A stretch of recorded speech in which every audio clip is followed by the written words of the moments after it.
vem do Pai, mas do mundo. O mundo e a sua cobiça passam, mas aquele que faz a vontade de Deus permanece para sempre. Alguém pode dizer glória a Deus por isso? A palavra de Deus, ela fala a respeito de alguns princípios que, se não forem bem estabelecidos, eles podem ser confundidos. A palavra de Deus, por exemplo, diz que o amor ao dinheiro é a raiz de todos os males.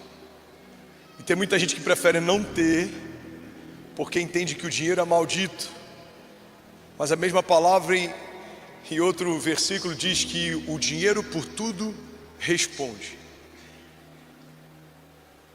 O dinheiro não é o problema, mas o amor a ele é, porque não dá para ter mais de uma pessoa ocupando a centralidade do meu coração. Como Jesus não se presta à humilhação de se assentar juntamente com ninguém num trono estabelecido no altar do teu coração, certamente, se você convida alguém para sentar, ele automaticamente vai sair. A palavra de Deus não condena a grandeza. A Bíblia diz que uma geração contará a outra geração sobre a grandiosidade dos feitos de Deus. Mas quando a minha preocupação é que a partir do Senhor eu me torne grande, aí a grandeza pode se tornar a minha maior pedra de tropeço. Foi o que aconteceu, por exemplo, na Torre de Babel. Homens que tinham uma grande visão, que tinham unidade, que queriam construir algo grandioso, queriam ao final desse grande feito que o seu nome nunca fosse esquecido na história. E aí Deus não se agrada, por mais que haja uma grande visão e unidade, o propósito final não aponta para os céus. E o que os céus fazem? Eles desarticulam todo um projeto da terra. E a gente ouve e lê sobre essa história, mas ninguém tem menção do nome deles. No intuito de terem o seu nome escrito na história, acabaram tendo o seu nome apagado dela. A palavra de Deus fala em vários momentos sobre coisas que são desejáveis, mas se eu as desejo mais do que desejo ao Senhor, que pode me dá-las, aí eu tenho um problema. A unção é algo desejável, o ministério é algo desejável. Se você deseja isso, boa coisa deseja, diz a palavra. Mas se eu quero o Senhor só para usufruir da unção que vem do Senhor, não é mais o Senhor que eu quero, é a unção dele. E é por isso que a palavra de Deus diz que naquele dia muitos dirão: Senhor, eu curei no seu nome. Ou seja, é alguém que flui debaixo de uma unção extraordinária, é alguém que flui debaixo de uma ação sobrenatural. Eu curei no seu nome, eu libertei no seu nome. Ele diz: eu não te conheço, apartai-vos de mim. Então existem pessoas que acessam ao Senhor para usufruir dele, mas não querem ele. É o desafio da gente, depois de ter acessado o lugar da intimidade, querer sair desse lugar com algo. Meu irmão, pega isso aqui é muito poderoso. Você foi chamado para acessar esse lugar e permanecer nele. Porque se você recebe algo porque está nesse lugar, mas decide sair desse lugar, você está usurpando o céu. Alguém recebeu unção e agora deseja mais a unção do que o Deus da unção. Se divorcia do Deus da unção, mas continua caminhando com a unção. A unção é irrevogável. É alguém que conheceu a palavra e tudo que a palavra diz a respeito das riquezas que emanam de Deus. Ele é o dono do ouro e da prata. Acessou o dono do ouro e da prata, tomou para si ouro e prata e agora não quer mais estar com o dono dela. Esse foi o desafio de Judas. Judas fez mais do que entregar o Messias. Judas vendeu o lugar secreto. Se me derem 30 moedas de prata, eu digo aonde ele está.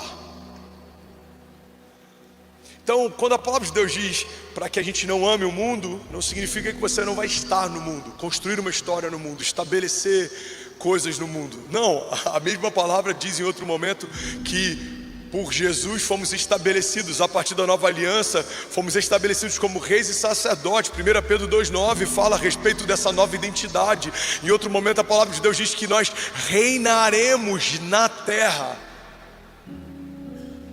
Mas reinar na terra não significa amar a terra. Faz sentido? Reinar na terra significa subjugar a terra. Ou seja, eu uso tudo que a terra tem para um propósito maior. Então eu uso a terra para algo que o céu me chamou para viver, para construir. Mas se o meu coração começar a amar a terra, agora então a terra me usa para algo que é distante do propósito de Deus. Porque a palavra de Deus diz que eu não posso amar o mundo, nem aquilo que nele há. Você não foi chamado para amar aquilo que está na terra, mas você pode reinar, governar, estabelecer, subjugar sobre todas essas coisas. Você pode ser um homem de governo e reinado como Davi e ainda assim ser um homem segundo o coração de Deus. Você pode ser um homem de autoridade como José e ainda assim ouvir e discernir os céus. Você pode ser um homem de sabedoria do céu como Daniel e ainda assim não se prostrar e não se humilhar diante de nenhum outro cenário por querer guardar a própria vida. Irmão, um dos sintomas de estarmos amando ao mundo mais do que ao Senhor é quando nos preocupamos mais com a nossa reputação do que com o nosso chamado. Quando Saul recebe uma notícia através do profeta que ele havia sido rejeitado por Deus, Saul não se humilha para receber de Deus perdão. Saul pede uma coisa: é possível que pelo menos o povo, quando olhar para mim, não perceba que a glória de Deus não está mais sobre mim? Quando eu passo a amar o mundo, um dos sintomas é: eu não estou preocupado com o que eu me tornei, mas com o que as pessoas acham que eu sou. Se as pessoas acham que eu ainda sou ungido, que a glória de Deus ainda está sobre mim, se as pessoas acham que o meu casamento ainda é saudável, se as pessoas acham que eu estou bem, está tudo bem. Eu não lembro o autor dessa frase, mas ele diz que cada um de nós carrega 3 pessoas dentro de si: as que nós achamos que somos, as que os outros pensam que somos e as que só Deus sabe que de fato somos. E na jornada, cada dia a gente é convidado para se despedir de uma dessas personalidades e assumir a única, real. A sua melhor versão é a sua única versão. Tem a versão que você quer mostrar que é, tem a versão que as pessoas acham que é, e tem a única versão que é quem Deus sabe que você é, como Ele te fez. Alguém está comigo aqui? Alguém recebe essa palavra? Diga amém. Então não amar o mundo não significa ser um xiita, um radical, não significa ser nômade. Significa ter todas essas coisas, mas nenhuma dessas coisas te ter. Eu tenho prazer em hoje usufruir de coisas boas, mas eu nem cogitei abrir mão da fé quando eu não tinha nenhuma delas.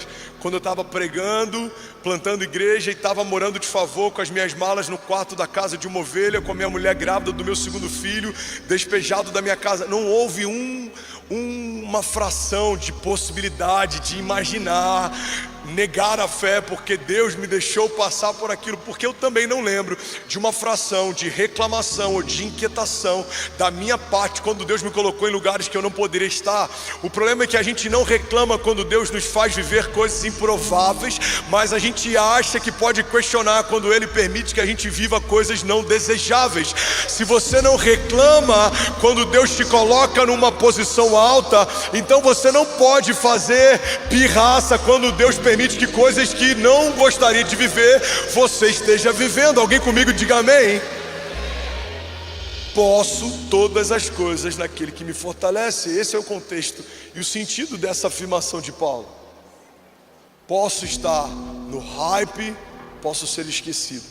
Posso ter muito dinheiro, posso ser despejado.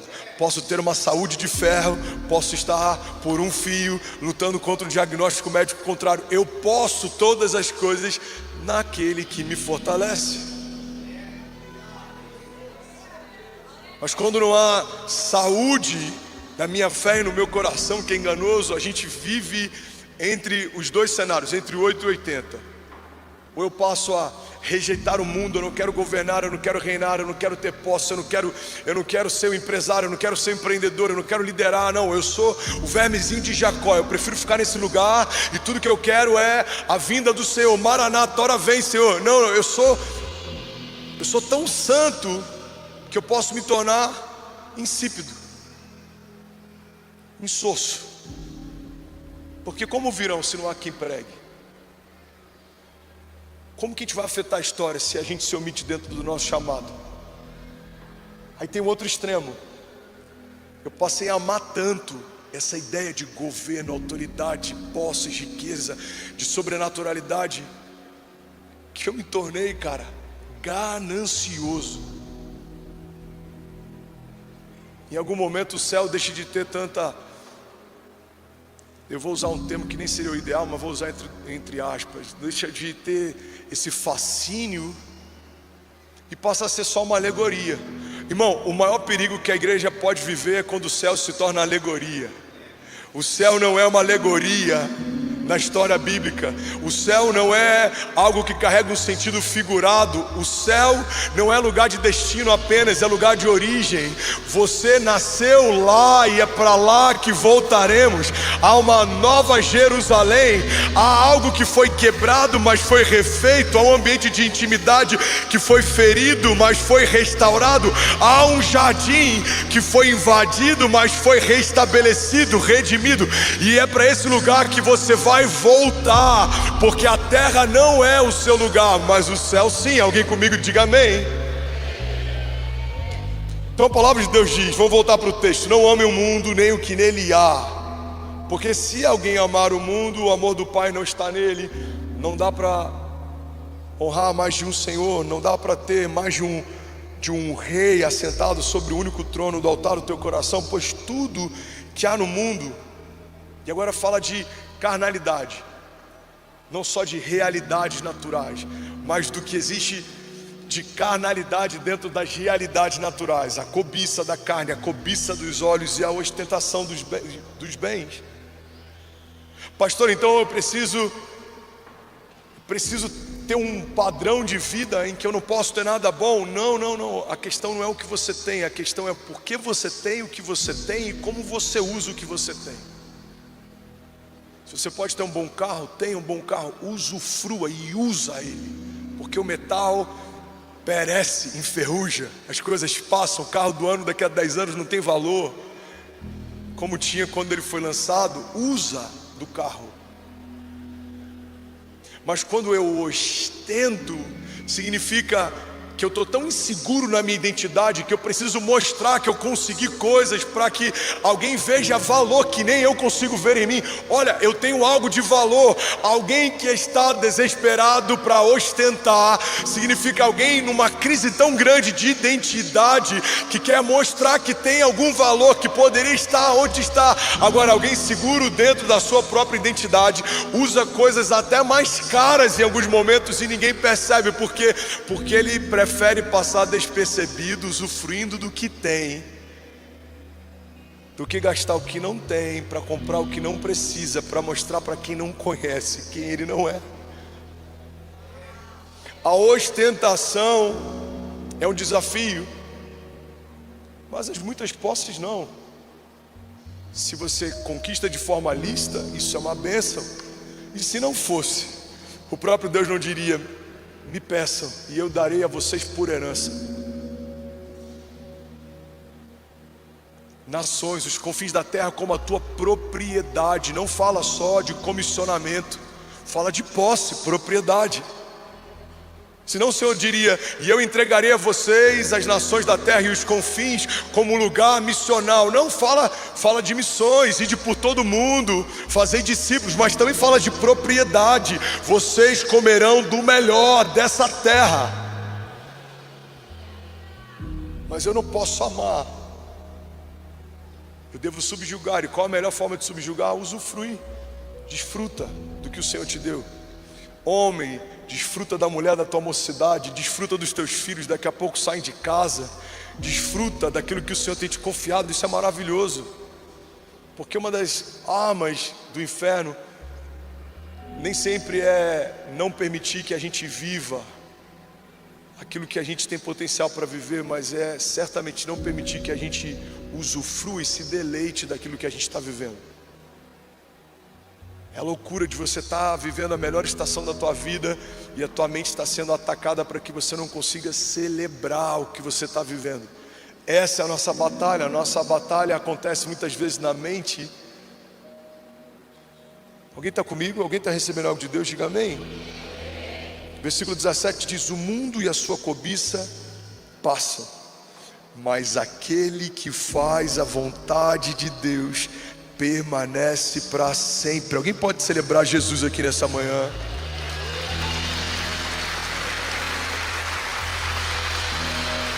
Se for para Ele, você pode fazer melhor. Vamos.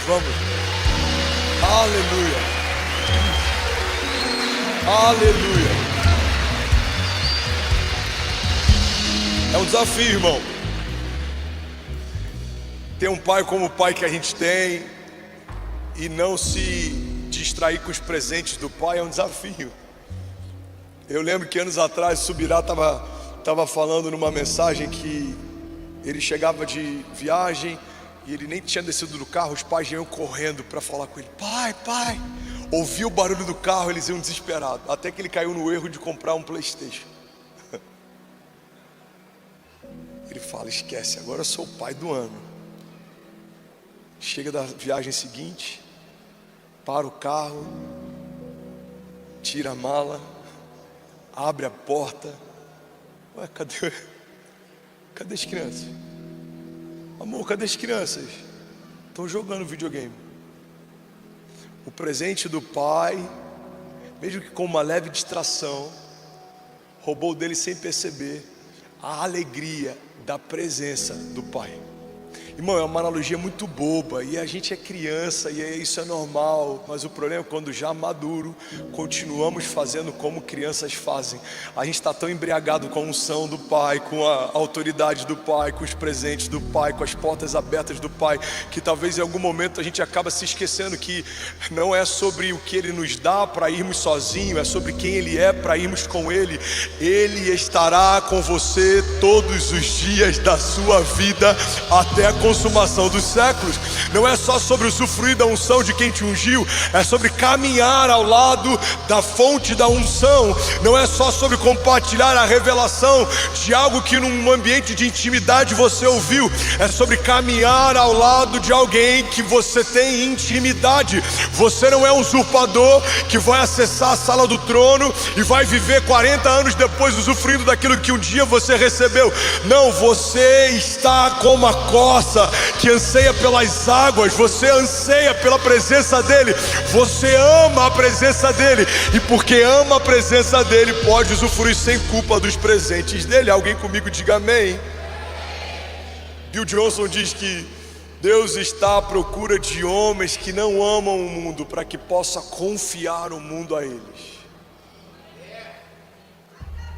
Ainda bem que eu vim, Jesus.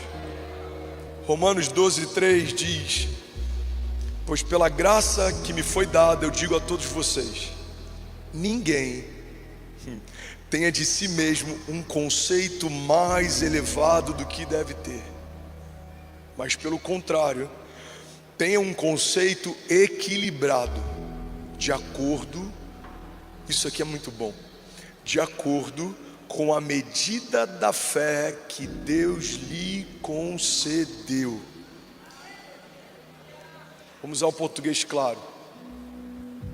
Vai devagar. O que você tem, só tem porque Deus te deu. O que você sabe, só sabe porque Deus deixou saber. O que você faz, só faz porque Deus te deixa fazer. Alguém está comigo? Então não tem um conceito elevado a respeito de si mesmo, mas também não tem um conceito diminuído, porque vitimização é falsa modéstia, e falsa modéstia eu acho que é pior do que alguém que não tem humildade. É pior um cara que você vê, esse cara tem um problema, ele é soberbo, do que um cara que sabe o que pensa sobre si, mas finge que pensa algo menor sobre si. Já conheceu alguém assim? Cara, não é porque eu estou na minha presença não, mas eu sou a pessoa mais humilde que eu já conheci. Já conheceu alguém assim? Rapaz, é difícil ser humilde igual eu sou. É difícil. Irmão, não tem um conceito elevado sobre si, não tem um conceito diminuído sobre si. Tem a revelação de quem você é, a estatura que você carrega, o nome que você tem, para que Deus te chamou. É esse lugar que é um lugar de maturidade e plenitude. A palavra de Deus diz: olhos não viram, ouvidos não ouviram, não penetrou no coração do homem. Mas a palavra de Deus também diz logo nos versículos seguintes: mas Deus já o revelou por meio do seu Espírito. Não está dizendo que Deus escondeu para sempre, está dizendo que Ele escondeu nele. Como que você acessa a tua medida? O que você ainda não viu, o que você não ouviu, o que você ainda não pensou, não sentiu, você acessa acessando o coração de Deus. Você acessa através do Espírito de revelação. O Espírito te revela: esse é quem você é, isso é o que eu tenho, isso é o que eu preparei, isso é o que você vai viver. Você não vai viver como um homem enganado, você não vai viver perdido, você não vai viver se exaltando, você não vai viver se diminuindo. Você vai ter uma revelação de quem você é, a altura que você tem, para que Deus te chamou, e vai caminhar à altura dessa identidade. Alguém comigo aqui diga amém. Agora Romanos 12, versículo 3 diz: de acordo, cada um tem um conceito equilibrado, de acordo com a medida da fé que Deus lhe concedeu. E esse é um ponto sensível. Vocês estão comigo? Esse é um ponto sensível, porque se a palavra de Deus diz que a minha estatura, o que eu tenho, carrega a minha identidade, o conceito a respeito de mim mesmo, ele precisa ser coerente com o nível de fé que Deus me deu. Significa que tem muita gente frustrada, porque talvez está tendo sonhos que nem é, a questão não é nem que eles são grandes demais, mas você ainda não tem um nível de fé compatível com o nível de sonho. Porque sonhos grandes nunca foram um problema para Deus, mas falta de fé sim. Tudo é possível ao que crê. Ou seja, a impossibilidade é subjugada pela fé. Em outro momento a palavra de Deus diz: se você crê. Ou seja, se a fé é a única coisa que viabiliza ou inviabiliza alguma realidade, nunca foi sobre o tamanho, sempre foi sobre se realmente eu creio no Deus poderoso para fazer infinitamente mais. Irmão, guarda isso aqui. Um conselho prático: não diminua a sua expectativa, aumenta a tua fé. Aumenta a tua fé. A gente não tem 20 mil pessoas nesse auditório. Hoje deve ter, sei lá, 12 mil, 10 mil. Mas temos um auditório que comporta até 20 mil pessoas. Eu estava numa reunião de pastores essa semana, e glória a Deus por isso.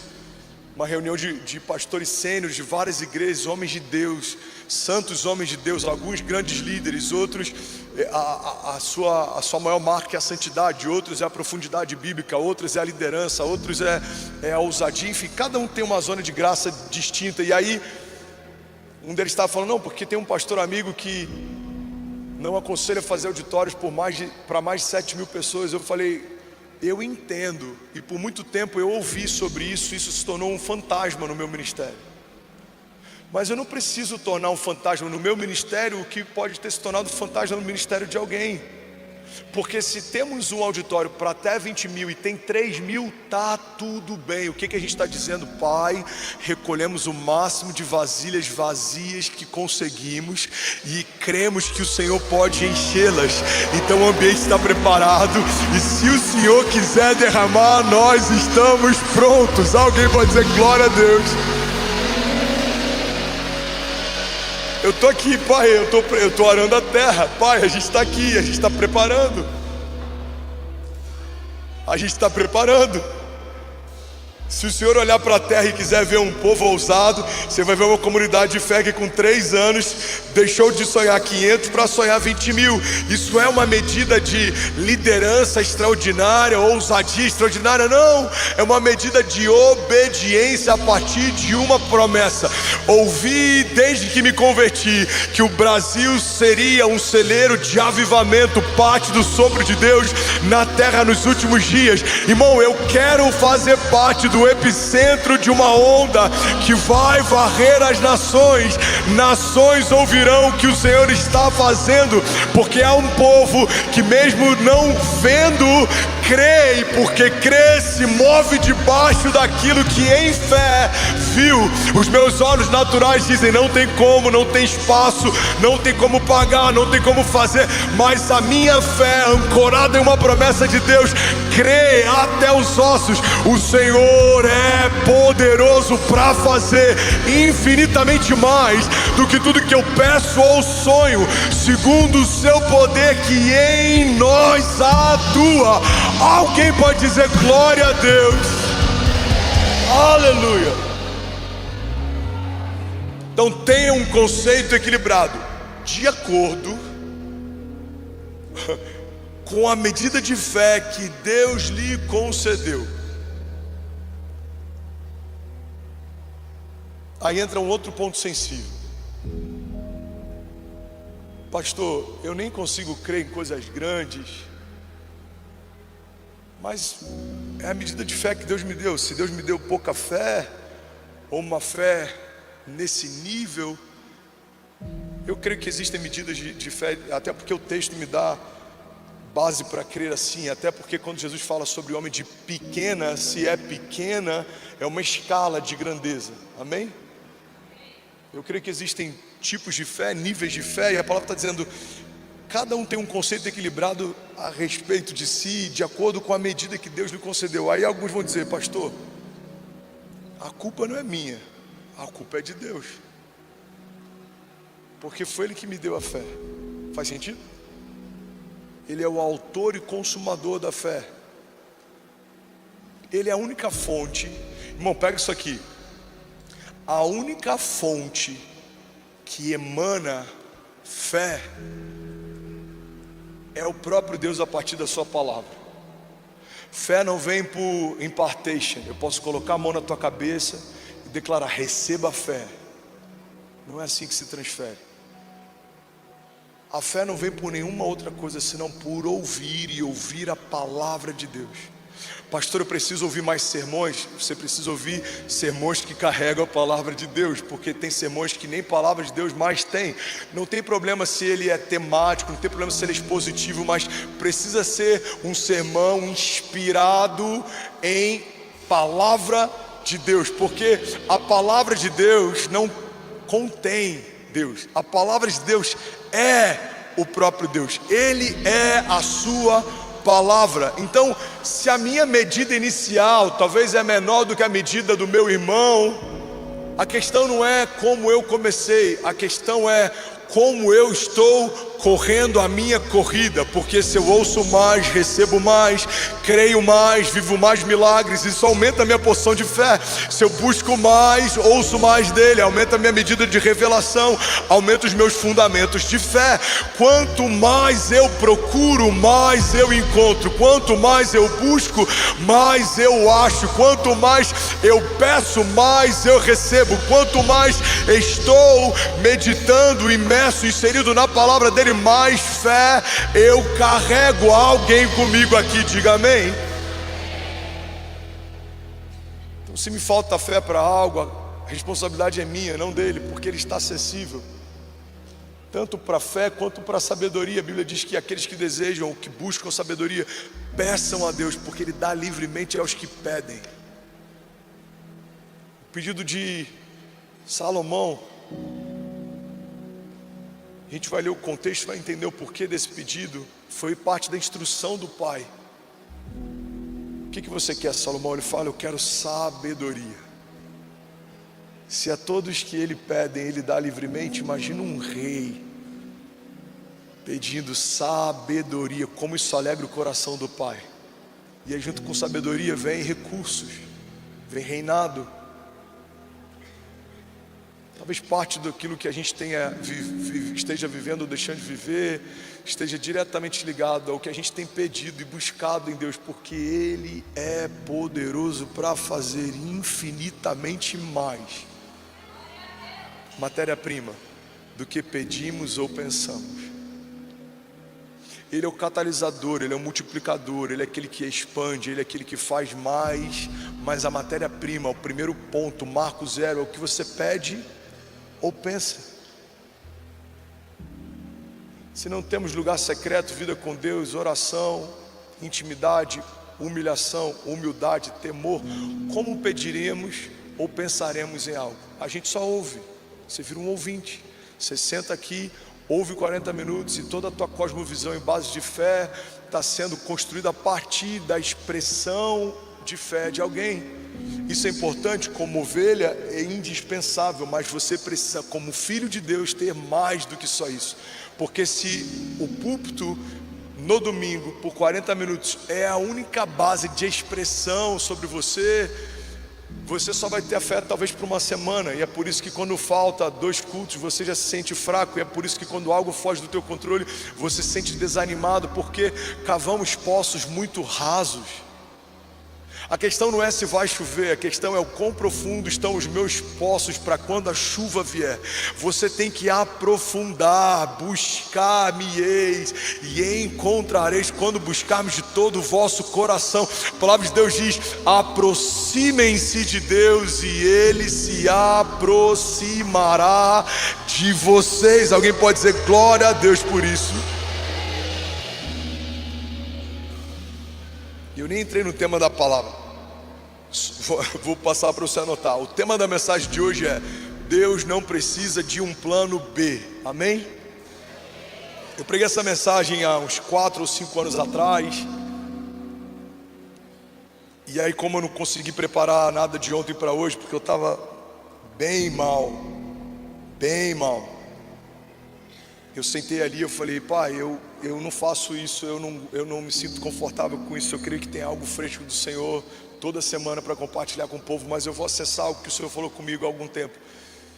E eu estou no 2º versículo e a gente não sai desse lugar. Eu creio que por mais que o tema seja esse, a palavra é outra. Deus tem algo para hoje que vai mudar a sua história, que vai conectar com a tua casa, que vai liberar o teu destino. Alguém recebe isso? Alguém crê nisso? Diga amém. Deus não precisa de um plano B. Bom, quando você está mergulhado numa nova temporada, quando você está às portas do novo de Deus, esse é um dos lugares que mais amedronta quem não conhece o caráter de Deus. Mas é um dos lugares que mais, eu vou usar de novo entre aspas, deixa eufórico aqueles que já conhecem o caráter de Deus. Se eu te falar sobre futuro, a ideia de futuro te amedronta ou ela te deixa animado, excited? Você está com expectativa, algo glorioso vai acontecer. Se eu te falar sobre futuro, o futuro ele te amedronta, te preocupa? Ou você crê que o teu futuro está nas mãos de Deus? Porque se tem alguém que deveria manejar bem o futuro, é o povo de Deus.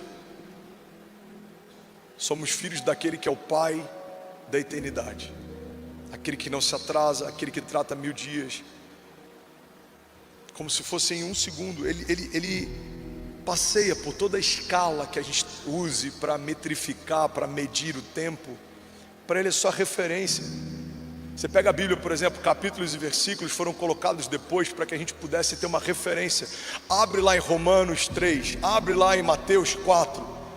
Mas quando foram escritos, não tinham essa metrificação, essa medida. Entenda uma coisa: dias, meses, anos, horas, segundos são uma medida da terra para metrificar e ajudar a gente a ter uma referência. Olha, espera por 9 meses. Olha, espera por 1 ano. No dia 31 de dezembro vai ter a mudança de calendário. É por isso que existe o calendário romano, existe um outro calendário na Ásia. É por isso que foi dividido entre antes e depois dele, porque a gente precisava ter referências. Mas para Deus essas referências são inexistentes. Ele pode fazer o que você viveria sozinho em 10 anos, Ele pode fazer isso em 2 dias. Porque Deus é Deus. Aquietai-vos e sabei que eu sou Deus.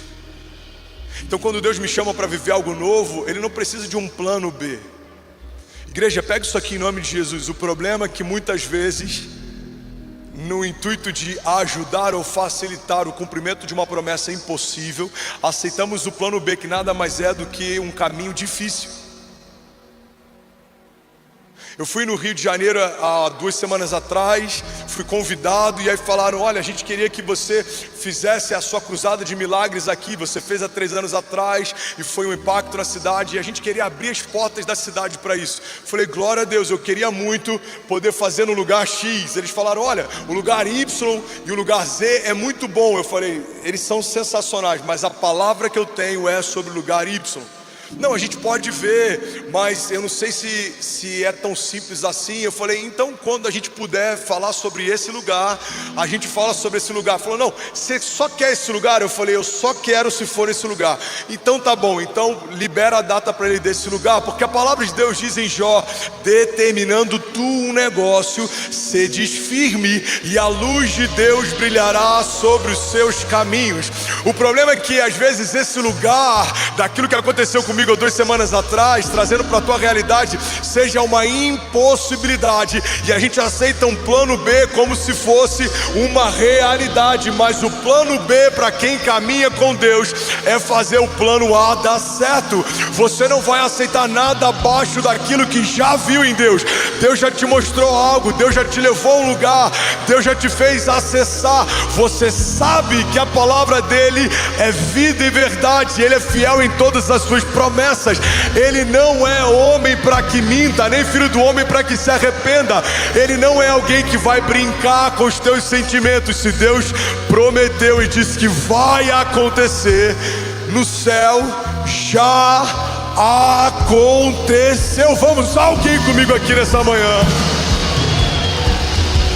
Aleluia. Pastor, tudo que Deus disse para mim, estou falando de promessa pessoal, vai acontecer na terra? Não. No céu já é uma realidade, como se você acessasse algo que já está pronto. Imagina, eu vou usar um termo aqui, meu Deus, que isso não decorte, porque hoje em dia está tão difícil ser simples, humano, vulnerável. Imagina que existe um delivery, você foi lá no iFood e você... Já soltei outro merchan. Eu soltei sem querer o Red Bull semana passada. A gente está conversando com o Red Bull, talvez aconteça. Já pensou, mano? Uma igreja patrocinada por energético, os fariseus vão ficar revoltados. Todos tomam, tá? Energético. Vamos falar: que absurdo, energético na igreja. Eu tenho que tomar escondido em casa. Esses caras tomam no loud, que absurdo. Volta aqui. Eu estou brincando porque a gente tem sonhado com a ideia do iFood ser um patrocinador. Seria incrível. Já imaginou o iFood patrocinador master, vira Brasil? Pessoal do iFood, eu sei que tem alguns diretores que congregam, assistem aqui, fica a dica. Bom, volta aqui. Você fez um pedido no aplicativo de delivery, o pedido entrou, foi pago, está pago, amém? Tua promessa em Jesus, ela já foi paga. Se você vai acessar ou não, isso é um problema teu, mas está pago. Fomos feitos herdeiros de Deus e co-herdeiros em Cristo Jesus. A minha herança está disponível. Então você fez um pedido, está pago, foi lá para a cozinha, está feito.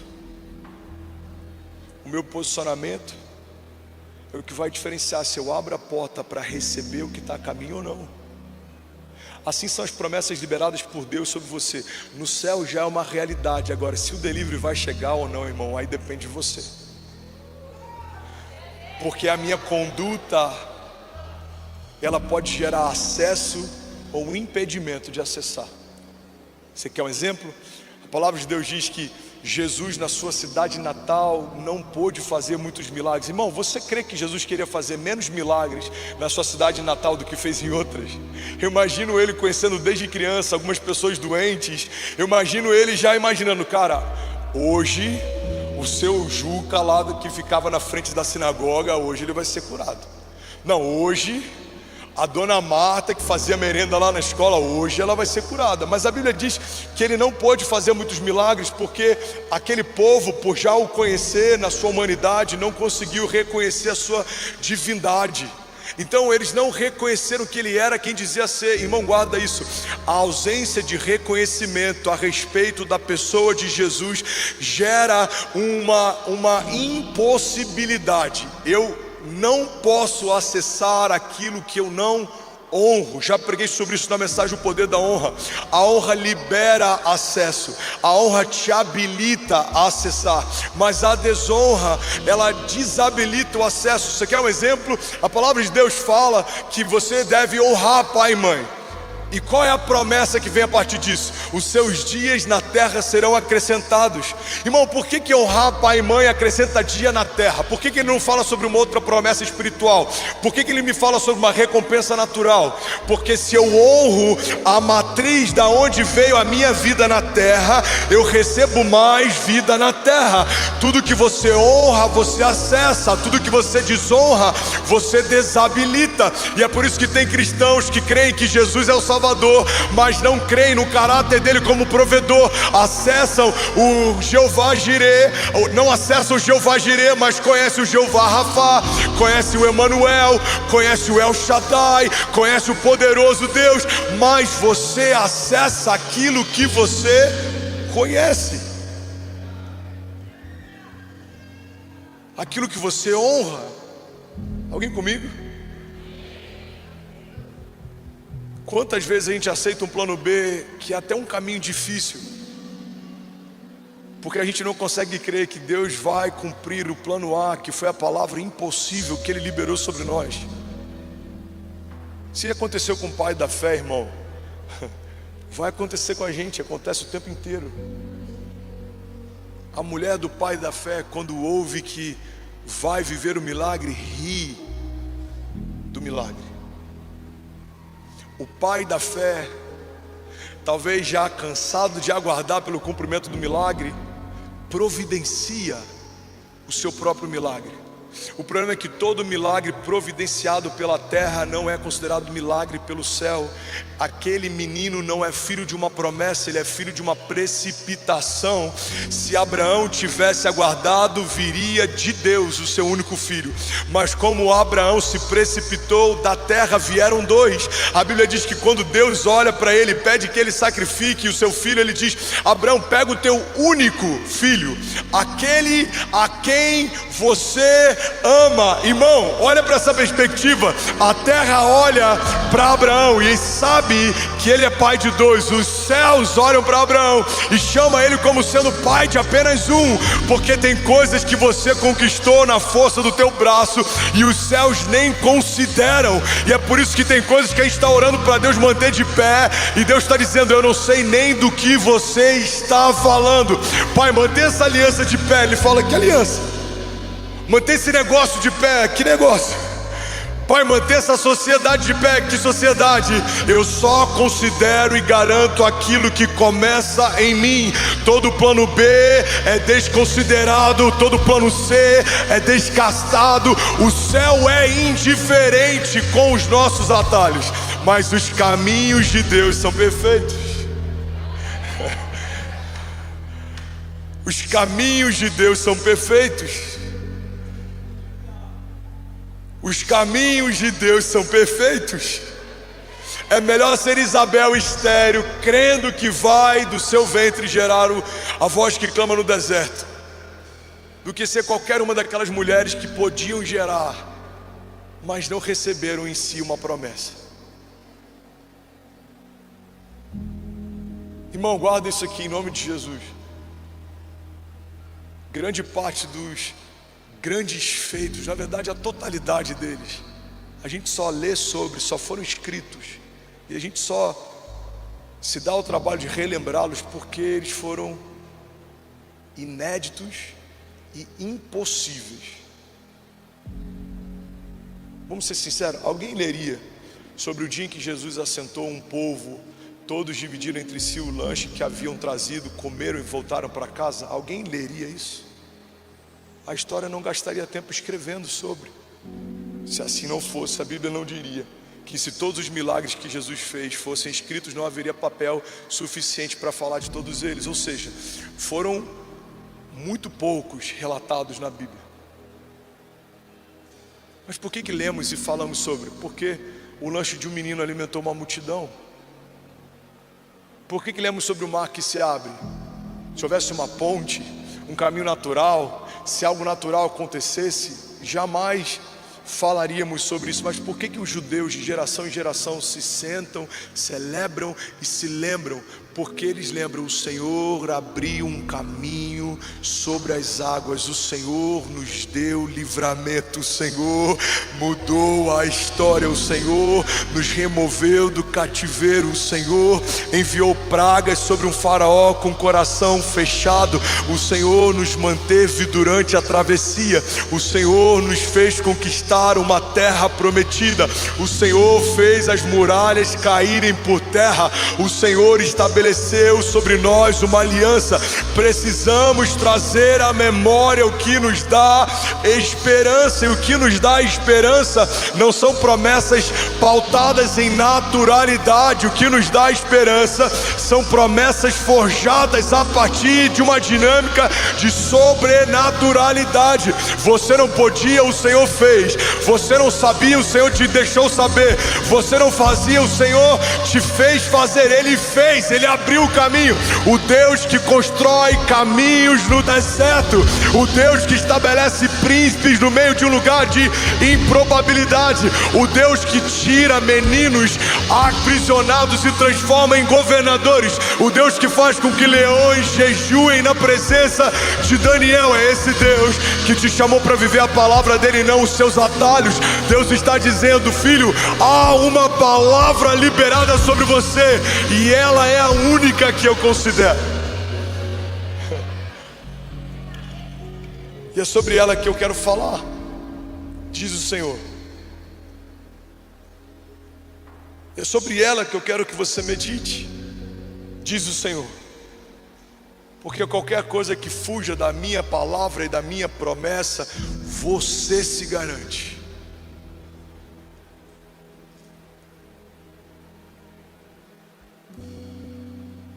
Alguém recebendo algo de Deus de verdade? É uma mensagem de ensino profético que traz alinhamento. E eu glorifico a Deus porque eu não vi até agora uma pessoa se levantando e sair. O temor do Senhor está aqui nessa sala, amém? Alguém pode dizer glória a Deus por isso? Hebreus 11:1, ora, a fé é a certeza daquilo que esperamos e a prova das coisas que não vemos. Pode deixar esse texto, por favor. Irmão, se você se limitar a confiar só no que entende de Deus, você está fadado a nunca confiar em Deus. Vou falar isso de novo. Algum incendiário aqui comigo? Se você se limitar a confiar só no que entende, você está fadado a nunca confiar. Porque tudo que Deus faz de mais sobrenatural é improvável. É algo que não daria para você projetar. Vamos ser sinceros. Ele pega alguém como Esther, de fora do palácio, promove para dentro do palácio para libertar o povo. Esther, quem sabe não foi para um momento como esse que você foi gerada.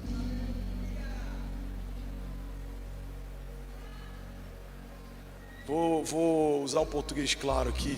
Promove um concurso de beleza para uma mulher levantada pelo Deus Todo-Poderoso acessar um lugar de destino e viver a plenitude do seu chamado. Os caminhos de Deus, eles não são previsíveis.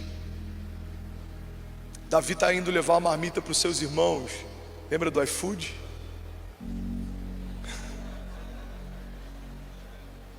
Irmão, a gente tem na história um entregador de comida que se tornou rei. Ele está indo levar comida para os seus irmãos, e quando chega lá ele fala: o que está acontecendo aí? Que bagunça é essa aí? Não, tem um gigante que se levantou e está afrontando. Tá, e o que vocês vão fazer? Cara, tá todo mundo com medo. Ele fala: como que um homem sem aliança afronta o exército que carrega uma aliança com Deus? Para Davi aquilo foi tão impensável que Deus pega o entregador de delivery e com algumas pedras entra na história da humanidade. Você vai em qualquer biblioteca, em qualquer campo acadêmico, de qualquer lugar na face da terra, você vai encontrar algo que fale sobre Davi e Golias. Seja como registro histórico, seja como análise da cultura de um povo, seja como análise de fé e religião. A humanidade entende e respeita essa história. Eu não sei como está hoje, mas algum tempo atrás, na FGV, se eu não me engano, eles usavam como parte da grade um livro que falava sobre a gestão extraordinária de Neemias. Independente da crença sobre a espiritualidade de Neemias, é impossível a gente não aceitar o que ele fez como gestor. Em 50 e poucos dias reconstrói coisas que uma geração não conseguiu por anos.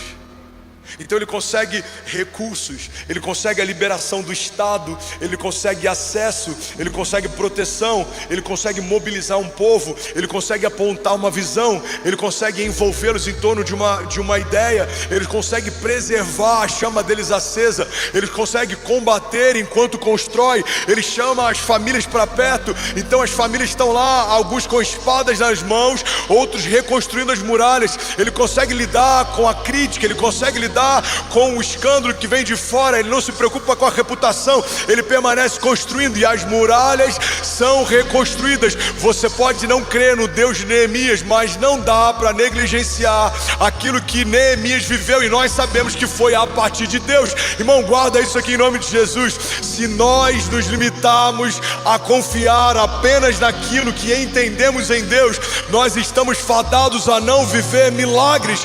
Qual é o sentido de óleo descer do céu sobre vasilhas vazias de uma viúva? Qual é o sentido de pão descer do céu como maná para alimentar o povo no deserto? Qual é o sentido de um menino no cesto ser preservado dentro do palácio e ser educado por aquele que ele combateria? Qual é o sentido de Deus usar o perseguidor do seu povo para alimentar e educar o libertador dele? Qual é o sentido? Não precisa fazer sentido para a terra, se faz sentido para os céus. Ele faz o que quer, quando ele quer, ele usa quem ele quer, da maneira que ele quer, porque ele é Deus, ele não deve satisfazer. Ele fala e toda a terra se submete. Aleluia. Bendito seja. Aleluia. Romanos 8:28. Todas as coisas cooperam para o bem daqueles que amam a Deus e caminham debaixo do seu propósito. Pastor, eu estou na igreja e nem todas as coisas têm cooperado. Pois é, filho. Ninguém nunca te garantiu isso. Ser evangélico não te garante isso. Ser presente aos domingos não te garante isso. Entregar uma oferta não te garante isso. O que me garante isso? A ideia de que todas as coisas vão cooperar com o meu destino profético. 2 princípios: amar a Deus e caminhar debaixo do propósito. Uma parte da igreja peca em não amar a Deus. A gente ama o que Deus tem ou pode dar. É uma pequena parte, ela existe, e pode ser só um momento de transição. Tem várias pessoas que começam assim, em algum momento, quando tem uma experiência real com Deus, elas mudam. Mas tem uma outra parte que, mesmo amando a Deus, não caminha debaixo dos seus propósitos, e por isso se cansa, desanima e desiste.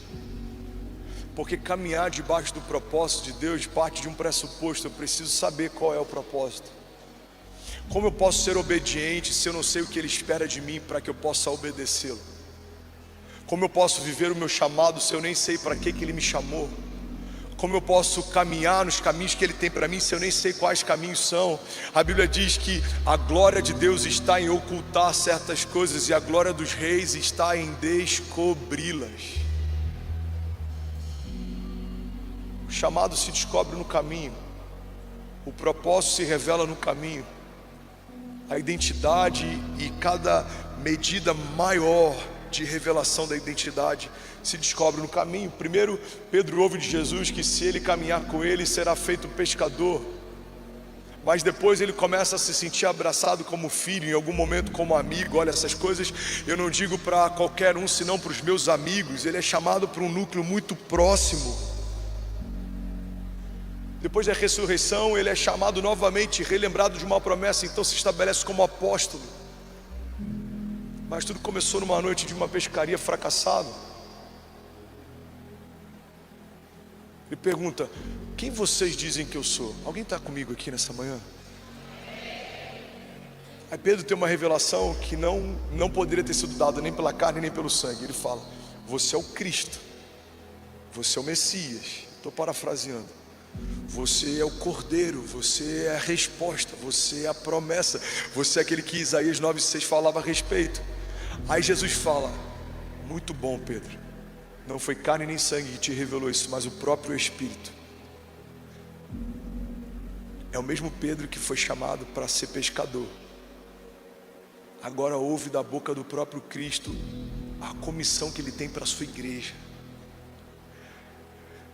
Ele fala: Pedro, você é pedra, rocha. Algumas religiões e algumas doutrinas entendem que Pedro é a pedra fundamental da igreja, por isso ele é considerado o primeiro pai da igreja. Mas não é sobre isso que Jesus está dizendo.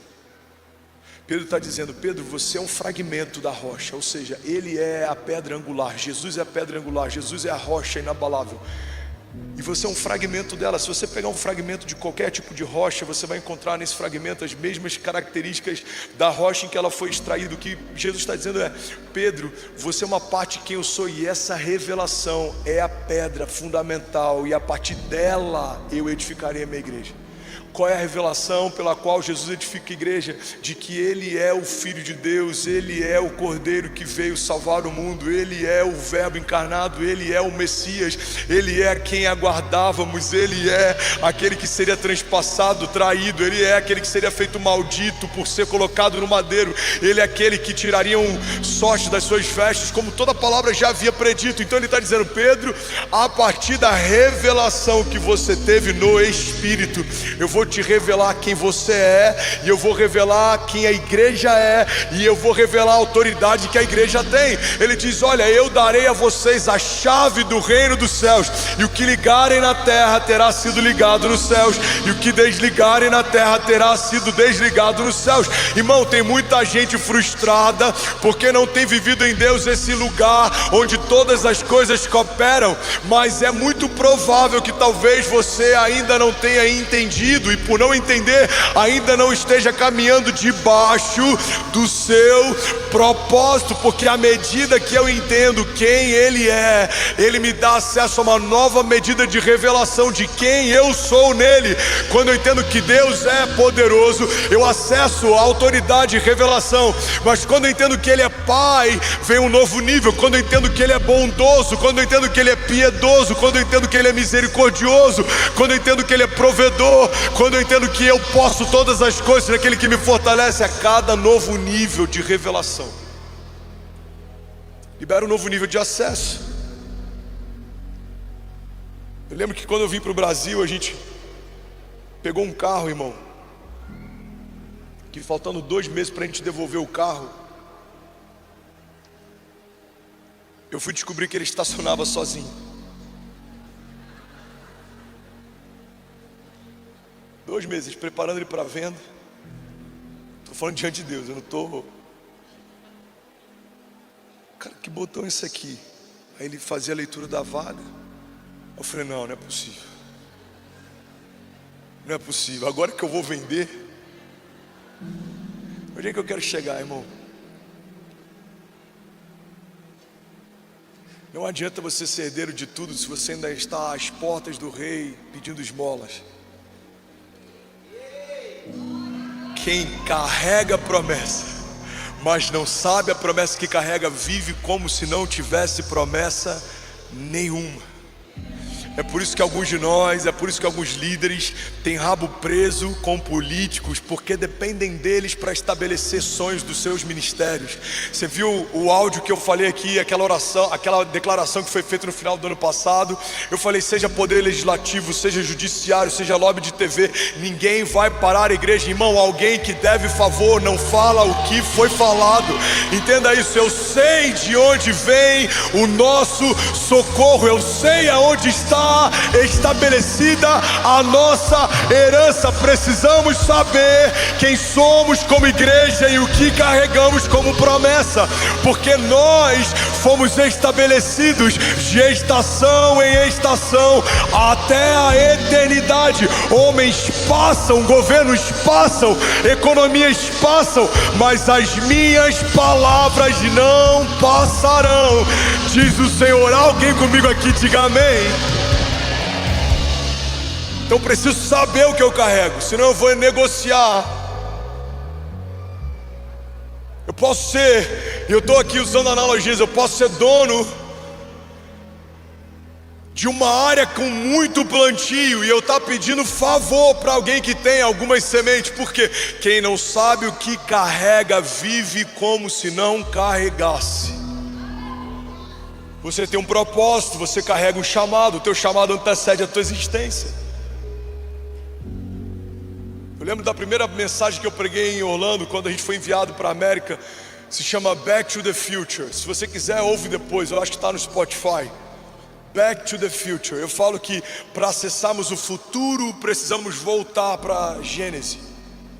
Toda a configuração, o meu desígnio e a minha história só faz sentido no meu futuro quando eu entendo a minha origem. Vamos para a origem. Eu preciso correr, eu vou finalizar em 5 minutos. Se alguém está comigo, diga amém. Alguém sabe que esses 5 minutos são 10 minutos? Diga glória a Deus. Amém. Qual é a Gênese? O homem foi feito para intimidade com Deus. Vamos lá, características que a gente aprende na Gênese. Deus não faz nada sem preparar um ambiente. Deus ama ter intimidade com o seu povo. A Gênesis é, acessamos um Deus que é paternal, provedor, Ele cuida dos seus. Acessamos um Deus que provê antes da necessidade de chegar, antes de Adão sentir fome, ou seja, antes dele ter consciência que precisava de algo que ele sabia agora que precisava, já estava lá. Então, você olha para o jardim, você vai para a Gênesis. Quem eu sou? Eu sou alguém que Deus tem prazer em ter aliança, convívio, intimidade. Quem Ele é? Ele é um Deus que provê todas as coisas. Ele me protege, Ele me guarda, Ele me blinda, Ele me esconde. Vemos as promessas, por exemplo, em Salmos. O salmista dizendo: os meus inimigos vêm contra mim por um caminho, mas por 7 caminhos fugirão. Ou em outro momento, o Senhor é refúgio, fortaleza, socorro presente na hora da angústia. Essas realidades que a criação começa a descobrir a partir do relacionamento com Deus ao longo da história, já estavam implícitas e explícitas desde o princípio. Eu te protejo, eu te guardo, eu te fiz, eu te amo, eu te quero.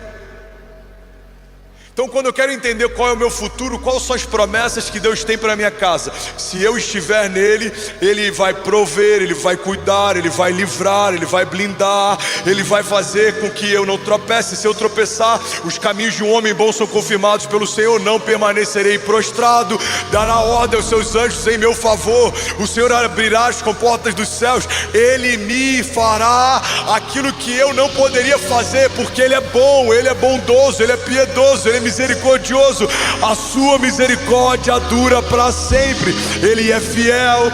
Alguém comigo aqui, diga amém. As características de Deus, a gente encontra elas nos mandamentos. Por exemplo, não adultere. Por que Ele fala para a gente não adulterar? Porque Deus é fiel. Por que Ele fala para honrar pai e mãe? Porque Deus é pai e Jesus é filho. São a expressão perfeita de uma relação entre a Gênese e a sua semente.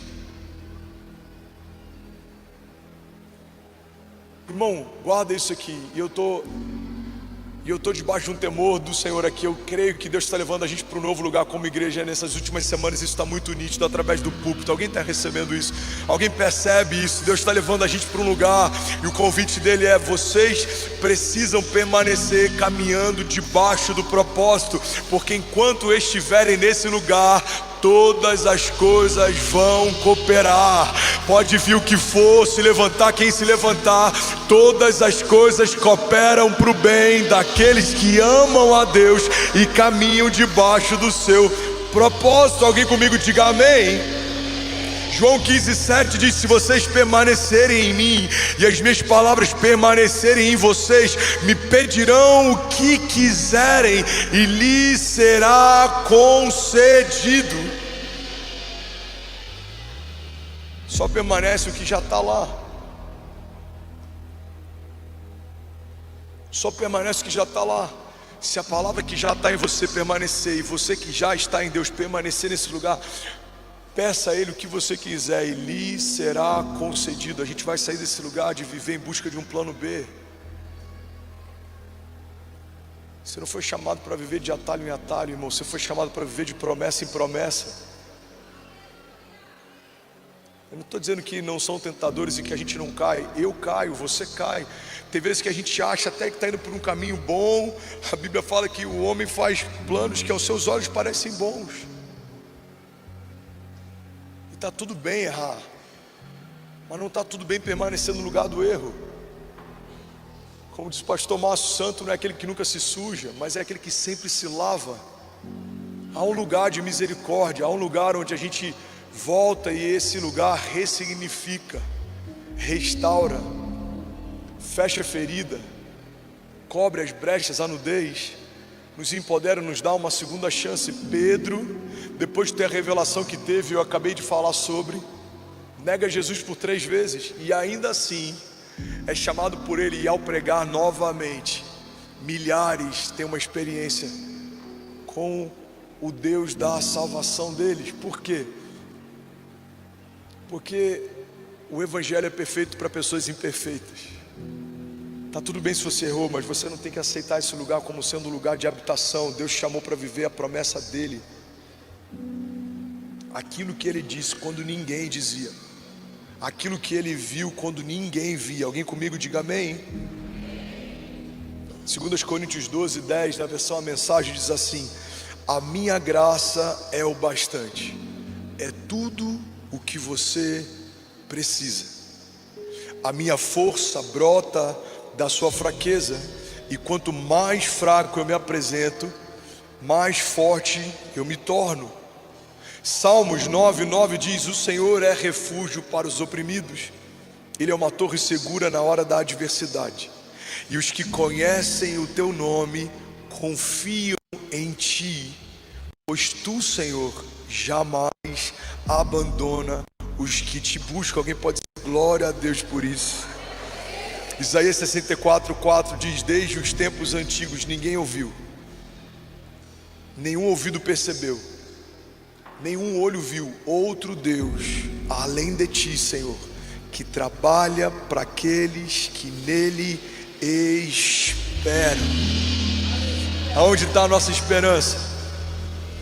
Na promessa que o Senhor nos fez, e no autor e consumador da nossa fé. A nossa promessa só faz sentido porque foi Ele quem fez ela. A Bíblia fala: por não ter ninguém superior a si, por quem jurar, o Senhor jurou por si mesmo. Por que eu creio que a promessa é infalível? Porque ela é expressão de um Deus infalível. Por que eu creio que a promessa é inquebrável? Porque ela é a expressão de um Deus inquebrável.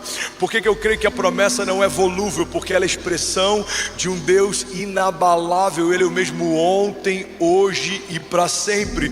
Todas as coisas podem mudar, mas o Senhor permanece imutável, inabalável. Ele é o mesmo ontem, Ele é o mesmo hoje e Ele é o mesmo sempre. Alguém crê nisso? Diga amém. Então fica de pé no seu lugar. Eu quero finalizar com um texto que, principalmente para nós que estamos aqui vivendo coisas grandes, alguns de vocês que estão aqui talvez vivendo algo tão extraordinário na tua empresa, no teu negócio, Deus te deu uma posição, Deus te deu status, Deus te permitiu ser pai, Deus te permitiu sonhar. A gente tem que trazer à memória essa palavra. Alguém comigo ainda diga amém. 1 Coríntios 1:20. A banda pode vir aqui para liderar a adoração daqui a uns 2 minutinhos. 1 Coríntios 1:20 diz: onde está o sábio? Onde está o erudito? Onde está o questionador dessa era? Acaso não tornou Deus louca a sabedoria desse mundo?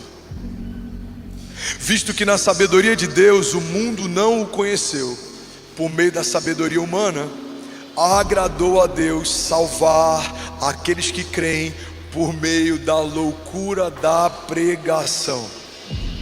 Os judeus pedem sinais miraculosos, os gregos procuram sabedoria. Nós, porém, pregamos a Cristo crucificado, o qual de fato é escândalo para os judeus e é loucura para os gentios, mas para os que foram chamados, tanto judeus como gregos, Cristo é o poder de Deus e a sabedoria de Deus. Porque a loucura de Deus é mais sábia que a sabedoria humana, e a fraqueza de Deus é mais forte que a força do homem. Versículo 26. Irmãos, pensem bem no que vocês eram quando foram chamados. Poucos eram sábios segundo os padrões humanos. Poucos eram poderosos. Aqui ele me descreve do início ao fim. Poucos eram de nobre nascimento. Mas Deus escolheu as coisas loucas do mundo para envergonhar os sábios, e escolheu as coisas fracas do mundo para envergonhar as fortes. Ele escolheu. Fala comigo, ele escolheu. Fala com autoridade, diga: ele me escolheu. Ele escolheu as coisas insignificantes do mundo e as desprezadas e as que nada são, para reduzir a nada as que são, para que ninguém se vanglorie diante dele. Alguém pode dizer glória a Deus por isso? Levante suas mãos, feche seus olhos, eu quero orar por você. Vamos, você pode celebrar Jesus antes disso. Faça isso. Vamos, se for por ele, você pode fazer melhor. Vamos, alguém pode exaltar Jesus aqui. Vamos, alguém pode fazer barulho aqui nessa manhã. Aleluia! Será que alguém pode dizer bendito seja Jesus? Vamos, será que alguém pode dizer ainda bem que eu fiz, Jesus? Aleluia! Vamos, levante suas mãos, feche seus olhos, eu quero orar com você. Pai, nós declaramos sobre essa casa, sobre essa igreja, sobre irmãos que vão ouvir essa palavra daqui a anos, 10 anos, 20 talvez. Eu oro por cada nação conectada, por cada voluntário, cada pastor, cada líder, cada discípulo. Pai, nós declaramos em nome de Jesus: se não fosse a tua poderosa mão, nós não estaríamos de pé. O Senhor nos deu livramentos, o Senhor nos deu, Pai, proteção, cuidado, provisão. Somos porque o Senhor permitiu que fôssemos. Temos porque o Senhor permitiu que tivéssemos. Sabemos porque o Senhor permitiu que soubéssemos. O Senhor tem nos guardado até aqui.